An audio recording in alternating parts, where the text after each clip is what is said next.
కర్నూలు జిల్లా నందవరం సహకార కోఆపరేటివ్ సొసైటీకి అధ్యక్షుడిగా సామాన్య కార్యకర్త ధర్మపురం గోపాల్ ఏకగ్రీవంగా ఎన్నికయ్యారు. 40 ఏళ్ల ఏక కుటుంబ ఆధిపత్య పోరులో ఈ పదవి తనకు దక్కిందన్నారు గోపాల్. సహకార బ్యాంకులో ఇప్పటి వరకు జరిగిన అవినీతిని బయటకు తీస్తానన్నారు. పదవికి న్యాయం చేసి పార్టీని బలోపేతం చేస్తానన్నారు. సహకార బ్యాంక్ చైర్మన్ గా రైతులందరికీ న్యాయం చేస్తానన్నారు. ఇవి జనసేసార్ గారికి ఎంతో రుణపడి ఉంటా.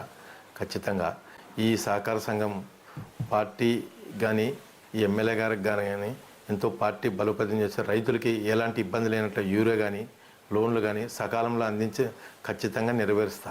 నేను రైతు కుటుంబం నుంచి వచ్చిన, మా ఫ్యామిలీ రైతు కుటుంబం. ఖచ్చితంగా ఈరోజు పార్టీల నుంచి 30 సంవత్సరాల పార్టీలో పనిచేసా సామాన్య కార్యకర్తగా. ఈరోజు పదవి అనేది కాదు, ఒక సామాన్య కార్యకర్తగా నేను పార్టీలో కొనసాగిన. పార్టీ గుర్తించింది, ఎమ్మెల్యే సారే గుర్తించినాడు, పార్టీ హైకమాండ్ కానీ గుర్తించింది మనకి. నన్ను ఇంతకుముందు కానీ బీసీఎల్ అధ్యక్ష ఇచ్చినాడు, క్లస్టర్ ఇన్ఛార్జ్ ఇచ్చినాడు నందవరం మండలంలో. ఆయన ఏదైతే ఎమ్మెల్యే సారు ఏదైతే బాధ్యతలు ఒప్పచెప్పినాడు ఖచ్చితంగా అది నెరవేర్చిన.